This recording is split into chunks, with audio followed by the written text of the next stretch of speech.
oh, holy shit, William's still alive, and he came down the elevator, and why was he there and not in the past with Bernard? And then his daughter's there. He's in the same place where James Delos was. He's been there for ages. And they're doing a test for fidelity, and so is he a host? Is he human?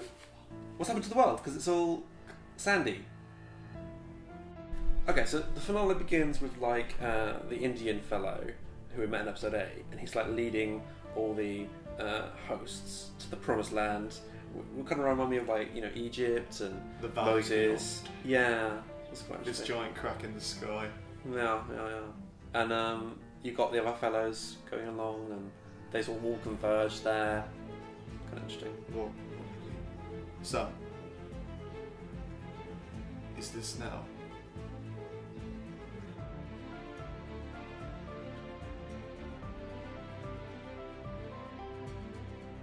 Hello and welcome to the Oncoming Brainstorm. You know me, I'm Sam. I'm Lewis. Yep. Today we are talking about Westworld Season 2, the finale and the whole series. And this is just going to be right from the bat a spoiler review. Yeah. No spoiler free, we're going balls deep right into the series. We're just going for it. So if you haven't seen Westworld Season 2, go do that. Yeah. Go see it. It's good. It's pretty good. It's good. Just go watch it. Sure. And then come back. So I did really enjoy Season 2 of Westworld. Having said that, I was very consciously aware as we went through that it wasn't as good as Season 1. Yes. But I watched it all the way through, and I was very satisfied with the finale. I just think there's a few missteps along the way. Yeah, there is a step down in quality from Season 1. You can actually feel that a little bit from the first episode. Yeah. But it's not like a massive leap off a cliff like, oh god, this show has really lost it. For me, it's just a little bit of a step down, not quite as good, but still enjoyable. Yeah, definitely. And I am still, excited for the next series. Yeah. Especially because there's a lot of interesting stuff that happened towards the end. Yeah, I don't even know how they're going to do a Season 3, but we'll get into that. Yeah, okay. So, with this season, you've got all the characters caught up in the host rebellion. You've got William, who's now, the park is real for him. He can now die. You can actually get hurt. There's consequences for him. Yeah. You've got Bernard. Bernard's storyline is, I think, one of the weaker ones and one of the most confusing one. Yeah, it's very odd. They play around with non-linear narratives. Yes. And Dolores is just she's going to the valley and she kills a lot of people on the way. Teddy's there, and I don't know, her storyline is fairly straightforward until the end as well. And it's a bit samey until the end. And then we have Maeve and Sizemore. I think Maeve has the best storyline for this series. That group, Maeve, Sizemore, Hector, they were my favourite characters. Yeah. Armistice, yeah. They were... Yeah. Okay, well, Maeve's great. I didn't actually like her storyline that much in Season 1. She was alright. She was pretty good. Yeah. But this series, they went in a lot of interesting directions. Yes. And I felt like she was the most tied down of all the characters. I got to know her and why she was doing some of the things she was doing. And really, Sizemore, he really surprised me. I loved him in the first season, he was funny. But this season, there's a bit of a heroic side to him. And I did not he really grows on you. Did not expect that from a little weasel like a coward. So with the first episode, you have this kind of thing set up in a future timeline with Bernard, where he supposedly drowned all the hosts in the valley for some reason. Yeah, it's left very ambiguous at first. Yeah, and then you have William, who's on the look for a door. That's meant to be his arc for the series, but I felt like it was very messy, and I didn't really know what they were trying to do with William, honestly. It was meant to be like a continuation of the Maze from last series, which was a really good character arc, a journey inwards to understand oneself. Then this series, the door, it makes sense in context at the end when you see the finale, but still, the way they did it with William was just all over the place. I did not get it. Yeah, and I mean, a lot of the characters, I was kind of hoping that they would get way more agency. Yeah. Like, Dolores has her big awakening, and now she knows she's Wyatt/Dolores. She's got an internal voice, and she's conscious, right? And you think Bernard's going to have a similar thing where he wakes up. Where he wakes up, and he's Bernard old. Is he for the humans? Is he for the robots? That stuff with him isn't explored. He's a very inactive character For a lot of the season. Basically 9 episodes of this series until the finale. And having said that, the stuff in the finale is great. Yeah? The scenes of finale on him are awesome. But for 9 episodes, you've got to watch this dude just bumble around. You've got to push through, and the problem is they try and put you in Bernard's point of view. But as an audience member, you've got no clue what's going on. Bernard doesn't know what's going on, so you're put in his shoes, but in a bad way, where you're like, what's going on? Because they jump back and forth in time constantly, and there's not a consistency to how they do it, and 2, there's no indication of, is this now? is this the present? Is this the past? Is this the future? It's just like a total cluster mess. Something to consider with it is it wasn't uploaded in one go. It's across multiple weeks. Yeah. So I was watching it with my dad, and some of the questions that were raised in the first episode, where Bernard supposedly drowned all the hosts. He completely forgot about that by the time we got to the finale. It did not shock him at all that Bernard didn't kill them all. Yeah? That's bad, right? That's bad, yeah. That's the thing, the big problem with this style of non-linear narrative is that it's hard to keep track of things. But I would say I did love the Shogun World episode. Yes. It was like a breath of fresh air to see a completely new landscape. Instead of just a Western, the show can really play with kind of samurai, kind of Bruce Lee, Oriental, Japanese, Chinese films. It was very cool. Shogun World I thought was awesome. And Shogun World had a lot of potential to be just amazing, like the next step for the show. Yeah. But it doesn't actually matter to the plot of the whole story. It's a bit of a weird side adventure. It's a bit like, it is a little bit like filler, but it shouldn't be. It should feel like it's just as important as Westworld. Yeah. And one thing, like with the Shogun people, we see duplicates of Hector and Maid, which is really fun. Like, and Sizemore's just and Clementine and Sizemore's literally just recycled characters for different parks. So where's the Shogun, Teddy, and Teddy, Bernard, and Dolores? Yeah, that's a bit of a missed opportunity. Okay, I mean, what I thought was kind of a bit of a missed opportunity is you have Hector and his samurai version, and they don't have as much interaction as I wanted. Like, how do these characters define themselves? Now they are no longer contained within their loops. Now they are free. Person, yeah, like, how do they know they are them? What makes them them? That sounds like a great, I could spend a good 20 minutes exploring that. But the show doesn't. No, it makes some things more important than it should be, and then things that should be big, like Hector's maybe, realization there's 2 of him, should be bigger. Or Maeve as well, who has a doppelganger basically. Like, she doesn't really like being like, oh, what are my motivations? And she's after her daughter this series, which is great, granted, but she never really questions her love for her daughter. No. Which could have been interesting because her love isn't hers, it was sort of given to her. It was programmed, which is interesting. We also have the Raj, which is sort of the kind of Indian sort of styled park, which looked awesome. I love the elephants, I love the kind of music, the Arabian kind of music, it's really cool. But what was the point in it? Like, it was literally one scene, we see a tiger. I think it was just to show that William's daughter was far away from Westworld for a little bit. Again, it's like, it's cool, but if we're going to show it, why don't we have a whole episode there? And the showrunners have said there's going to be 6 parts, and obviously we've seen 3 already. The Westworld, obviously, hence the title, Shogun World, and the Raj. Yeah. So, what are the other 3? Are they saving that for a season 3? Medieval World? A Medieval World would be badass, yeah. Pirate World? Viking World? Yeah, Pirate World would be awesome. Vikings, I think that's on that. Yeah, so stuff like that would be so cool. I'd love to see more parks, but again, if you're going to show them, make them incorporated with the storyline. Yeah. I mean, where season 3 might be going, it's like, will Westworld even actually matter in the 3rd season? That's funny to think about. Let's talk about the finale, because I thought that was really, really good. It's like an hour and a half. It's a movie, essentially. It's an epic. And season 1 was like that as well. Like, the finale was incredible there as well. Only with season 2, it feels like it's a bit like a chicken bone, like a drumstick. We've got a bit of meat on the bone here, and then you got all the meat bunched up here. So you're going along, you're like, oh no, we've got a little bit of meat, and you're like, okay, I hope this is going somewhere. I hope there's a bit more up here. And eventually you get to the end, you're like, there was all this good stuff on the end here, this succulent, delicious chicken. But that could have easily been spread out across the rest of the chicken bone. In the middle of the series, you're just stuck with the bone and you're biting into the bone and you're like, yeah, where's my chicken? So some episodes feel like you're biting into the bone. There's nothing really there. I know a lot of people loved the Ghost Nation episode 8. Oh yeah. I really liked it as well because I was getting a bit fed up with the whole jumping back and forward in time, Ford being so ambiguous. I was like, I just want someone to care about.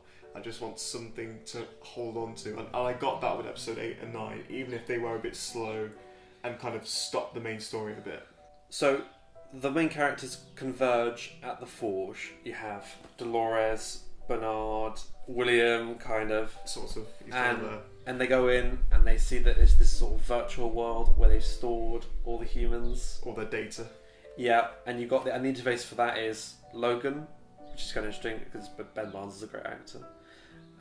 And you just get a little bit more about his character and James Delos. Yeah.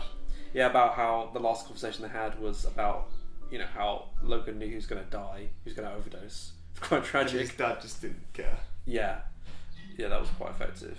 And I just kind of wish maybe that scene could have been placed further back, maybe in the James Delos episode they had, and it could have been there. I do think James Delos is the best new character that's been introduced this season.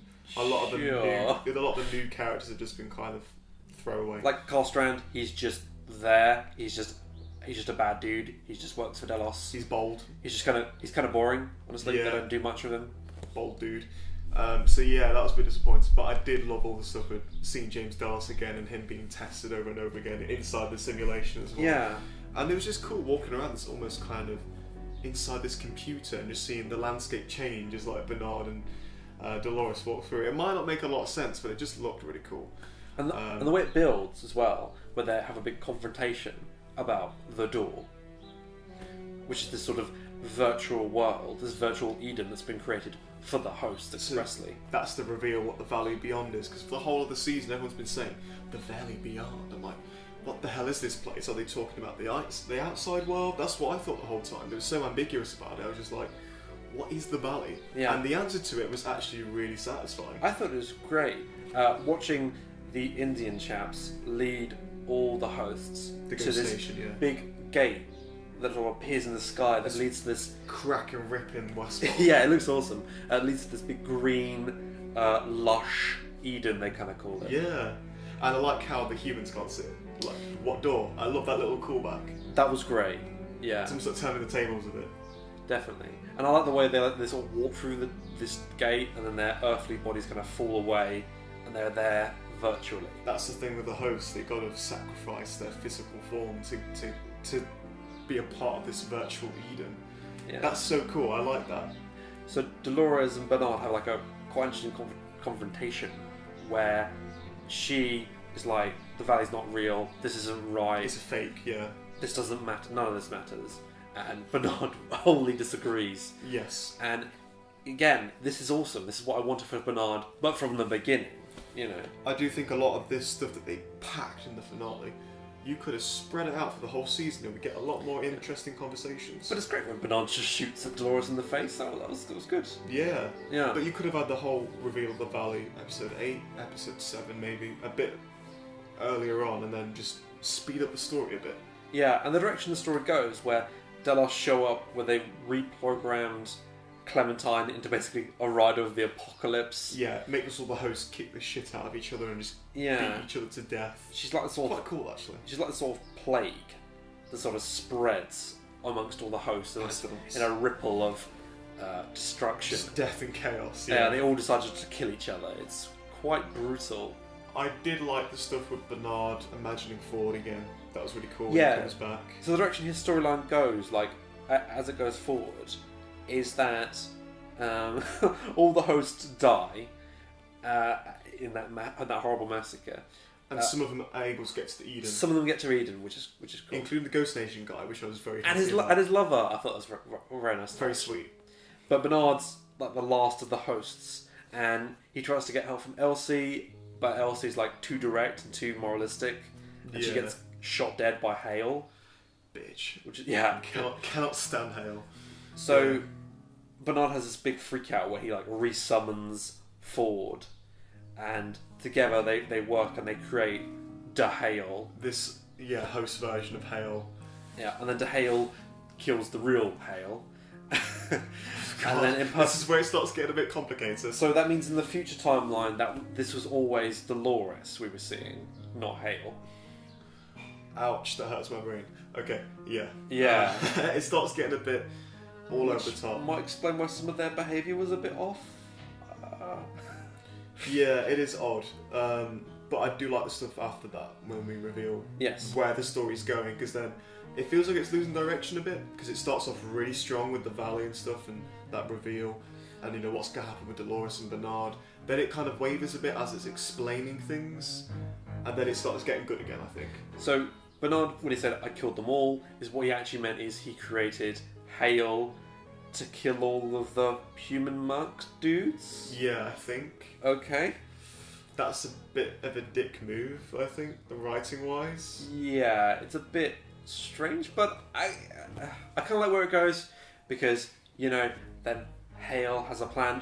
Dolores DeHale changes her mind and decides to goodness gracious. She decides to let the hosts have their Eden, and she changes like the direction of the satellite.